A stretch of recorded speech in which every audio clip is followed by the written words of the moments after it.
was my third month working the night shift as a police officer in a quiet town in northern Pennsylvania. Most nights were uneventful. Noise complaints, traffic stops, welfare checks. The kind of calls that made the hours drag by. The older officers had a saying: if your shift feels too quiet, don't get comfortable. I never paid much attention to it until the night of October 14th. It was 2:41 a.m. when my radio suddenly crackled to life. Unit 12, respond to a possible home invasion. Female caller whispering, address has been sent to your MDT. No further contact. The address immediately caught my attention. It wasn't inside town. It was an old farmhouse nearly 15 minutes into the woods, surrounded by miles of empty land. I acknowledged the call and pulled onto the highway. As I drove, dispatch tried calling the woman back. No answer. They tried again. Straight to voicemail. That wasn't unusual. If someone was hiding from an intruder, they probably couldn't risk making a sound. Still, something about the call bothered me. The dispatcher mentioned the woman had whispered only 6 words before the line went dead. Someone is inside. Please hurry. Nothing else. No screaming. No cries. Just silence. The deeper I drove into the forest, the darker everything became. Streetlights disappeared. Cell service dropped to 1 bar. The only sounds were my engine and the occasional crackle of the police radio.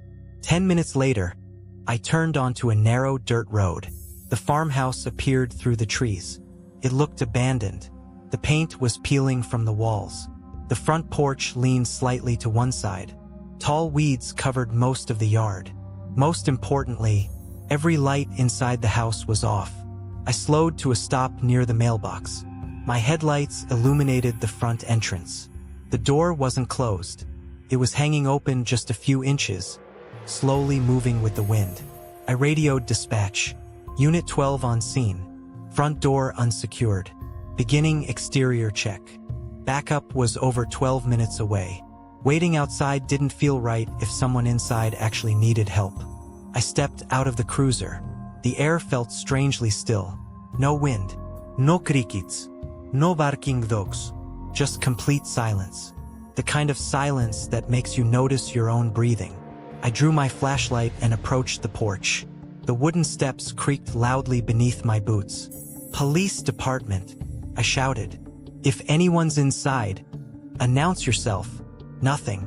Not a single sound answered me. I pushed the front door open. Cold, stale smell drifted out.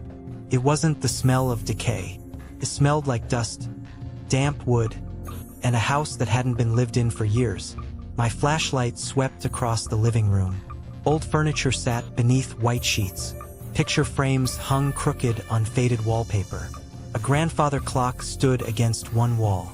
His hands were frozen at 2:41. The exact time the emergency call had come in. I stared at it for a second before shaking the thought away. Just a coincidence. At least that's what I told myself. I took another step inside. The floorboards groaned beneath my boots. Every sound echoed through the empty house. I checked the kitchen first. Nothing. The dining room, empty. Bathroom, clear. No broken windows. No signs of forced entry. No footprints in the dust. Nothing that suggested anyone had been there recently. And yet, someone had called 911. I reached the staircase leading upstairs. For reasons I still can't explain, I suddenly had the overwhelming feeling that someone was standing at the top of the stairs, watching me. I lifted my flashlight toward the darkness above. There was nothing there, but somehow, the feeling didn't go away. The staircase creaked beneath every step I took. The sound echoed through the house, making it impossible to hear anything else. I stopped halfway up, listened. Silence. Not normal silence. The kind that feels like the whole house is holding its breath. I reached the second floor and slowly swept my flashlight across the hallway. 3 doors. 1 at the end of the hall. 2 on the left. All of them were open. The first room looked like an old guest bedroom. A bed frame. A broken lamp. Dust covering everything. No one inside. The second room was almost completely empty. Just a rocking chair facing the window. It wasn't moving. There wasn't enough wind for it to move. Still, something about it made me uncomfortable. I checked behind the door, inside the closet. Nothing. Then I reached the last room. It was clearly a child's bedroom. Faded blue wallpaper, old toys scattered across the floor, a stuffed bear sitting on a small wooden chair. The strange part, everything in the room was buried under dust. Except one object, a black landline telephone on a tiny bedside table. It looked brand new, not a single layer of dust, almost as if someone had wiped it clean only minutes earlier. I frowned. "Dispatch," I said into my radio. "Second floor appears clear so far." Static. Then the dispatcher's voice returned. "Unit 12, status check. Did you locate the caller?" "Negative." There was a long pause, long enough that I thought the signal had dropped. Finally she spoke again. "That's strange." "What is?" "Property records show the house has been vacant for 9 years." I froze. "What?" "The owner passed away nearly a decade ago. Utilities were disconnected shortly afterward." I slowly looked back at the spotless telephone. "You're telling me nobody lives here?" "Correct." I felt a chill run through my body. I walked closer to the phone. There wasn't even a phone cord connected to the wall. It shouldn't have been able to work. Then, it rang. One loud ring. I instinctively stepped back. Another ring. My radio remained completely silent. The phone kept ringing. Against every instinct, I reached down and picked it up. I didn't say anything. For several seconds, all I heard was breathing. Slow, weak, like someone was struggling to stay calm. Then a frightened woman's voice whispered, "He's still inside." Before I could respond, the line went dead. At that exact moment, a loud bang echoed from somewhere downstairs. Someone or something had just slammed a door shut. The sound was so loud it shook the entire house. Every instinct I had told me someone else was inside. I dropped the phone back onto the nightstand and drew my sidearm. "Police!" I shouted. "If you're in this house, show me your hands." No answer, just silence. I moved into the hallway, keeping my flashlight pointed toward the staircase. The front door, it had been wide open when I entered. Now it slammed shut so hard the walls seemed to vibrate. I hadn't felt any wind. My pulse started racing. I radioed dispatch. "Unit 12 requesting immediate backup. I have possible movement inside the residence." Only static answered. "Dispatch." Nothing. The radio was dead. I switched to another channel. Still nothing. The house had somehow become a dead zone. Taking slow steps, I started down the stairs. Halfway down, my flashlight caught something on the dusty floor. Fresh footprints. They hadn't been there when I came in. They started at the front door and led toward the kitchen. I knelt beside them, bare feet. Whoever made them wasn't wearing shoes. The prints looked damp, as if the person had just walked through water. I followed them carefully. Each step disappeared into the kitchen. I swept my flashlight across the room. Empty. The footprints stopped in the middle of the floor. No return prints. No trail leading anywhere. It was as if whoever had made them had simply vanished. Cold feeling settled over me. Then I heard it. A faint whisper. Not from the kitchen. From the basement. The basement door, which I was certain had been closed earlier, was now slightly open. A narrow strip of darkness stretched beyond it. The whisper came again. This time I could make out a few words. "Officer, help me." It was the same woman's voice from the phone. I tightened my grip on my flashlight and slowly stepped toward the basement door. As I reached for the handle, a child's laughter echoed from somewhere deep below. The whisper stopped. Everything went silent again. I looked at the darkness beyond the stairs. Then, for the first time that night, I seriously considered turning around and walking out. Every part of my training told me not to go into that basement alone. But if someone was trapped down there, walking away wasn't an option. I took one slow breath and pushed the basement door open. The old wooden stairs groaned beneath my boots as I started down. The air grew colder with every step. Not the normal kind of cold. Felt heavy, like all the warmth had been pulled out of the room. My flashlight barely cut through the darkness. The basement was larger than I expected. Old shelves lined the walls. Rusted tools hung from nails. Broken furniture was stacked in the corners beneath thick layers of dust. Then I noticed something that made me stop. The dust covered everything, except a narrow path across the floor.